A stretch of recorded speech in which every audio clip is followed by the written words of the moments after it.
TNC, Original African Stories. Listener discretion is advised as this podcast may contain violence or strong language. Previously on Aso Ebi. Excuse me. You Anita, right? Okay. There's even no need to answer. I'm sure you are the one. The girl was not smiling anymore. I came here to disgrace you. But I saw your family and changed my mind. You know why? I am a good person. But let me tell you something, goodness, they expire. So for your own benefit, leave my boyfriend alone. Jonah in the sheep, she. Girl, but wait, where is Charles? OMG, guys. Where is the Charles boy now? I know you've made me a housewife, and my life's purpose is to cater to you. But when I'm not catering to you, I hope you know I like to cater to myself as well. I have a life, Jay. I have friends, things I do. Does all that even matter to you? Oh yeah, sorry now. Come, let me rub your feet. Who are you talking to? She stares at her husband. There was something suspicious about the way he stood in the doorway, like a child that had been caught stealing. It's just my new vice. He wanted to go through some things before Monday. Angela. Angela. Jay. She swallowed hard. Is your new vice male or female? She asked with her eyes still fixed on the phone screen. Male.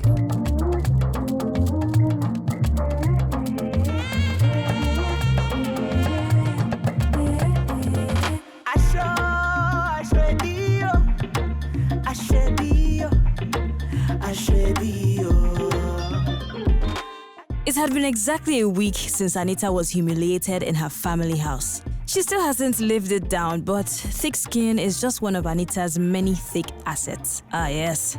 So where were we? Today, she is with potentially more intimate company, and she seems to be having a great time.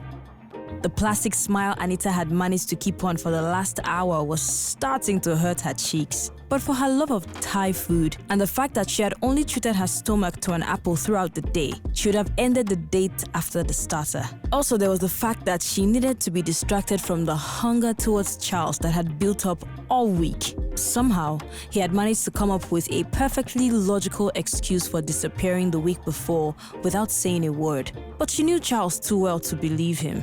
She was not convinced that he did not know the woman that embarrassed her in the presence of her family. How did she let Charles get away with belittling her? It had only been a week and her body was already reacting to his absence. She still needed to let him know that she was in control of whatever it was they had. Or have. The bastard. At least, this forced date was stopping her from driving over to his place and causing a scene. She watched her date's mouth move swiftly as he began to tell yet another story. She could count on one hand the number of things he had said since he met her at the entrance to the restaurant. Was he still talking with food in his mouth?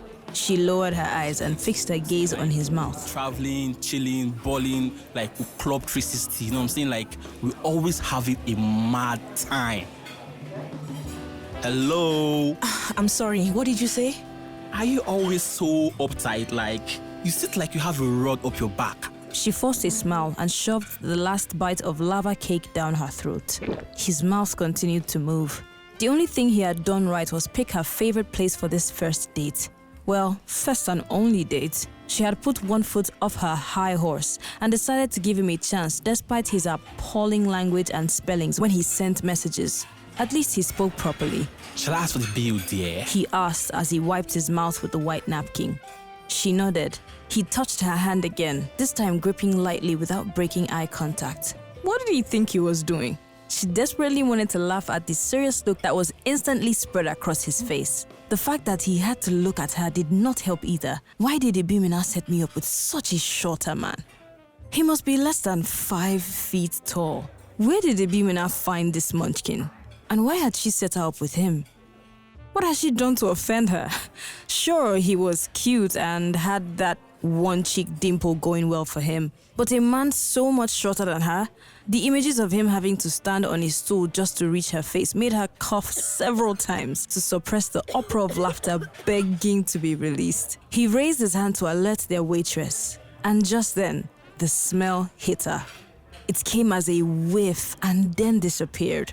Before she could make out what exactly had passed her nose, the smell came back, this time with greater reinforcement. She held her breath for what seemed like more than a minute long, yet the smell grew stronger. You haven't said a lot about yourself, dear. So tell me, what are you like beneath this beautiful face and great shaped body? Her eyes widened. The smell was beginning to suffocate her. She leaned in against her better judgment and with little thought, asked quietly, but with irritation. Did you just fart? You know that customer that comes into a restaurant or cafe, orders a couple of items off the menu, and then proceeds to build a home there for the rest of the day? Well, this Saturday afternoon, Moini is that customer. What's it called? The book you're reading? Moini did not understand why she could not be left to read in solitude. This was the third guy that had feigned interest in the book she was reading. The other two had ended their brief conversation by asking for her phone number. Her eyes glued to the first page of the last chapter. She raised the book to cover her face and pointed to its cover with her left hand, desperately flashing the ring on her fourth finger. I see old habits die hard. Minnie and her books. Inseparable. She clenched her teeth. Who was this overconfident mister making a home in her personal space? Then it resonated in her head. She had not heard that name in years. Besides, there was only one person that used to call her that despite her battle against it. Her heart began to respond violently to the memories surrounding that name. Reluctantly, she put the book down on the round wooden table, and there he was, standing beside the pulled-out chair, lighter skinned than she remembered. I hated that name, she said, trying to hide the nervous smile forming across her face as she stood to match his height. Well, at least try to.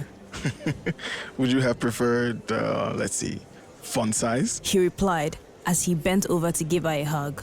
He squeezed her tight until it felt as if her breasts were disappearing into her body cavity, and then he lifted her a few centimeters off the ground. She felt the bottom of her yellow dress rise. If her back was not to the wall, she was almost certain that her bare bum would have made for the evening entertainment of the guests at the cafe. Zeno! She protested until he let her feet feel the ground again and unwrapped her from his richly fragranced embrace. He held onto her left hand for a few seconds before allowing her to sit.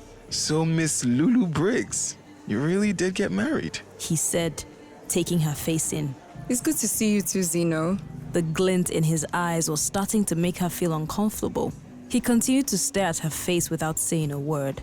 What was he trying to do? Guilt-trip her with his dagger eyes? Zeno, what are you doing? She finally asked. She was beginning to feel sick in her stomach. Minnie.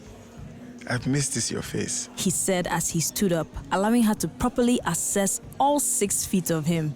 Well, I have to be on my way. But we definitely need to see again, because I need to hear about this man that you dumped me for, he said, picking up her phone from the table and entering his phone number into it. Zeno! I'm playing. Minnie. He walked over to her and bent down to hug her again. Minnie, you look great.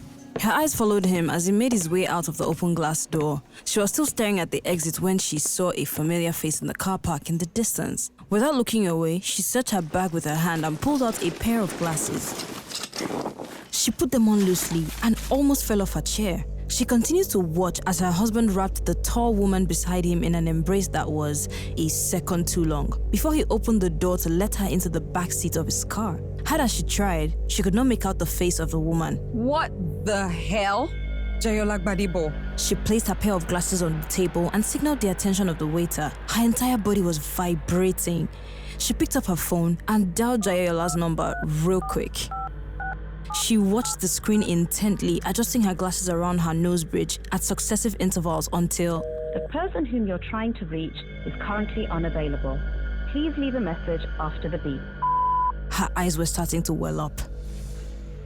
A couple of hours later, the lemon-tiled walls of her kitchen felt like they had moved in to trap her. She had sent her reluctant chef back to the boys' quarters, and so she had the house to herself. She had paced the entire house since she got home about 2 hours ago in hopes of resolving her agitation. It was now 8 p.m.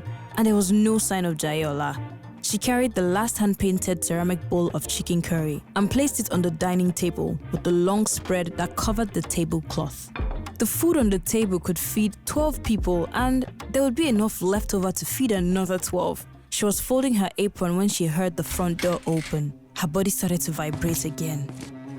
Jayola placed his black leather briefcase at the entrance of the kitchen, quietly walked towards his wife's back by the sink and tickled her. She dug her teeth into her tongue before she managed to laugh convincingly. Where's Sunday? She bit her tongue again and replied, I gave him the evening off. She walked slowly behind him as he climbed up the stairs, making sure to keep at least 4 steps between them. Her palms were itching to push him hard. She narrowed her eyes, trying to make sure that the t-shirt was the same shade of brown as the man she had seen earlier. He stopped when he reached the carved wooden door at their bedroom and turned sharply.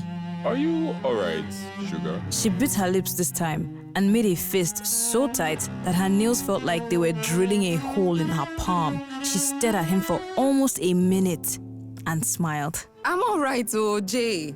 I'm very good. Why won't I be? And she walked past him into the bedroom, leaving him puzzled. Gang, Uncle Jay don't enter hot soup today. How did your date go? Hey, boo, I just woke up. Ha, my date. I have to call you about that one, oh. And I have concluded that Ibinima hates me. I'm done with you people and your setups, I beg. I know fish out. What did this one do this time, oh? Incomplete set of cutlery? Babe, your deal breakers are too harsh. Well, I will ring you in a bit. Wait, first. Remember the woman you said you saw with Jay like 2 weeks ago? What did she look like? I don't remember. Why? Never mind. Oya, call me. Is there a problem? Did you see him with somebody? Nothing, no. Madam, call me, I beg. I want to hear this gist now. Okay, in 5 minutes. To Anita's sleep-soaked brain, her vibrating phone felt like an earthquake happening in her room. She reached for it, praying it was not the hospital. She blinked severally, as though to make sure she was not sleep-reading the caller ID. Anita looked long and hard at the phone, her thumb hovering over the green button. I beg, I no dey for this one. She sighed as she put the phone aside, waiting for it to ring out so she could put an end to temptations of the past that had come calling at night. Anita, pushing back the memories of a time better forgotten, turned to lie on her bare stomach. Damn. The battle she will have to resume to fall asleep again. Her face buried inside her pillow, she felt for the phone and moved it closer while feeling for the power button. Her thumb had barely rested on the button when she felt another vibration. Reluctantly, she brought the phone screen closer to her face. We need to talk. Thanks for listening to Aso Ebi, the podcast, brought to you by the Naked Convos, produced by 808 Extra. Theme song, Charles Onwubuya, aka Beethoven, narrated by Feifei. Voice actors, Tombari Fetiga as Date, Iloise Omoimi as Zeno, Jasper Tomomewo as Jayola, Jojo Amiegbe as Dr. Anita, Eniola Keshiro as Moini. This podcast is available everywhere you listen to podcasts on. Don't forget to subscribe and share.